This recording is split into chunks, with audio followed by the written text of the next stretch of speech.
Salut Pierre, en cette belle journée pluvieuse et en confinement, je vais te présenter l'outil que je te propose pour faire le suivi des requêtes de service. Ça s'appelle Status Tracking.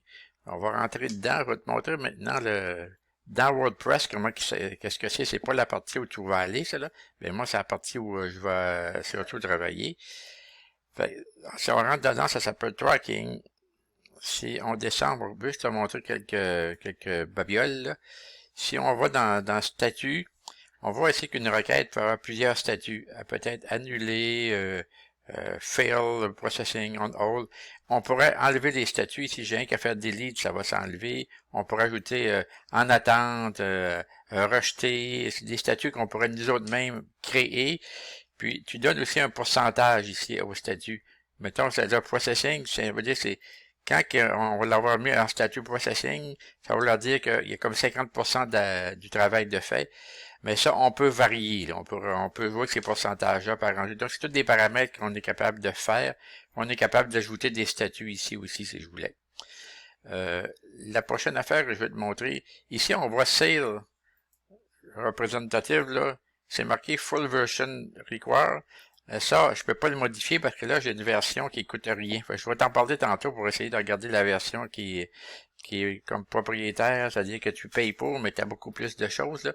Mais au lieu d'avoir des vendeurs, ici, nous, on pourrait appeler ça des directeurs de bâtisse. Donc, on pourrait sortir des rapports par directeur de bâtiment, etc. Si je m'en vais dans Order, ici, on est, comme je te dis, c'est une version démo, donc j'ai pas vraiment de grand chose de bon là-dedans, mais c'est quand même, ça donne une idée. Si mettons, je mettais Add New Order, on veut rentrer une nouvelle requête, on clique là-dessus. Bon ben là, on voudrait qu'on donne un numéro de requête, c'est quoi l'email de la personne on est capable d'envoyer des emails, on l'a reçu, est avancé, etc. On pourrait donner le statut, les fameux statuts, je te parlais tout à l'heure. Tous les renseignements là-dedans. Et dans la version payante, on peut même ajouter certaines informations. C'est là qu'on voit le site représentatif. En réalité, ça serait la bâtisse 400, 500, 600, ça serait, ou le nom du directeur du bâtiment, là, ça serait à voir. Fait que ça serait ici qu'on rentrerait les requêtes. Pour dire qu'on avait la version gratuite, ça serait ici qu'on ferait ça. Mais c'est pas vraiment celle-là que je te propose. Fait que là, on va aller regarder d'autres choses dans le tracking. C'est une seconde que je remonte, là. Si on s'en va dans tracking ici, tu vois, on est capable de jouer sur les clients.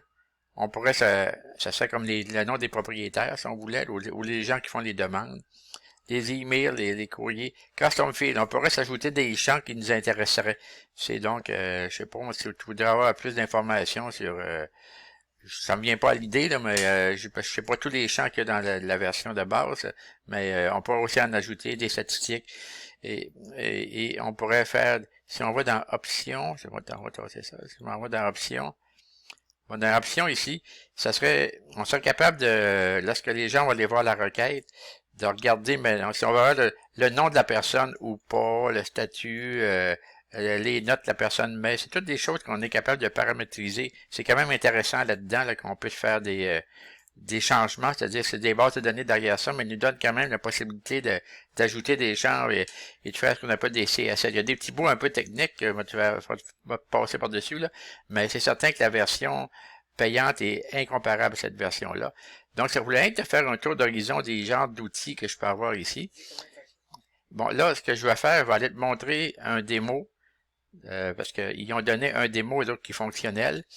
Ce démo-là, je vais te mettre le lien dans le courriel que je vais t'envoyer. Là. Ce démo-là, ça donne un exemple ici. Quelqu'un, eux, ils ont fait un démo avec la version payante, c'est clair. Là. Si, mettons, ils disent, mais tu mets un numéro de commande, tu mets 002, tu fais track. Là, ils vont te donner des informations sur cette commande-là. Le client, là, il y avait toutes sortes de babelles là-dedans. Là.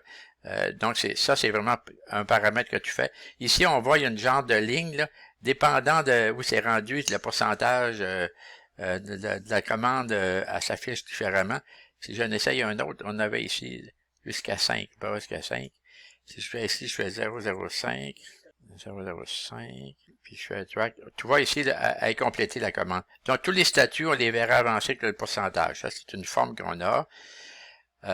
On pourrait aussi laisser la possibilité aux clients, c'est-à-dire, mettons, le propriétaire ou le locataire, comme tu m'avais parlé dans ton courriel, qui serait capable de nous faire leur commande. Tout la même affaire ici, ces éléments-là, c'est personnalisable. Donc, on pourrait les mettre en fonction de tes demandes du Meadows qui s'appliqueraient pour nous autres et non pour toutes choses. Après ça, Customer Form, ça donnerait aux clients, aux propriétaires probablement, c'est quoi les statuts de mes demandes. Si j'en prends, ils en ont mis 4 là-dedans, mais si je prends, mettons, la 2, puis je fais track, ben là, lui, il y en a une, ça donnerait, il y a eu telle électricité faite, c'est l'état d'avancement, ça donne un petit peu l'information où ça va. Si j'en essaye un autre, je pense 4. Bon, il n'y en a rien qu'un aussi, mais j'en avais vu un, je sais pas lequel, ça doit être un. Ils ont tous, en tout cas, c'est juste des exemples. Là. S'il y avait plusieurs demandes, on les verrait. Comme dans celle-ci, on voit 0,5, mais ça pourrait être 0,5, 0,7, etc. Puis c'est clair qu'il faudrait se donner une structure de numéro. Là. Dans le numéro de la commande, moi je reste dans le 400, ben, ça fait 400, 105, mon numéro d'appartement, puis après ça, 1, 2, 3, 4, 5, de façon à être capable de faire de quoi plus organisé. Ici, c'était pour les vendeurs, mais en réalité, nous, ça serait plus les directeurs de bâtisse. Bon, mettons si on met 1. Bon, mais ça donne le représentant Robert, les numéros de commande, ça donne track your order. Il pourrait être capable. Je ne vais pas trop fouiller ce bout-là, là, mais parce que c'est un démo puis il n'y a pas grand-chose. Ça te donnait une idée du formulaire que les gens pourraient être capables de faire. Maintenant, je vais passer à une autre question. Si on regarde pour l'acheter, il y a ma femme à côté qui me gosse de me dire toujours comment ça coûte, mais moi te le dire. la version Purchase, on va dedans, si on descend un peu plus loin. On regarde ici. Nous, on aurait besoin de la licence pour un site, c'est 30 pièces. C'est pas de quoi qui est excessivement cher. Ces produits-là, 5, 6, mais nous, un site, on en a assez. C'est 30 pièces. Puis, ça te donne du support, ça te donne beaucoup, beaucoup d'options qui sont pas. Même d'ailleurs, si tu vas un petit peu dans le... Tu veux lire un peu, je vais te mettre le site qui explique un peu qu'est-ce que c'est comme produit. Fait que c'est un petit peu le tour d'horizon que je voulais te faire, là, pour te dire que ça me semble un produit très intéressant, mais pour être capable d'avancer, pour que j'essaye de répondre à ce que tu veux avoir, là, il faudrait probablement l'acheter, mais ça fait partie de ta décision. Parce que vois-tu ici, il y avait View Demo, c'est ce que je t'ai montré, mais en l'achetant, je serais capable de te le montrer, de le monter, puis je serais capable de régler la partie technique pour que ça soit plus facile après avec quelqu'un. Ça permettrait d'avancer beaucoup plus, mais je pense que ça répond pas mal à tes besoins. Fait que je vais attendre que tu me donnes le OK pour y aller avec cette affaire-là. Fait que sur ça, salut et bonne journée.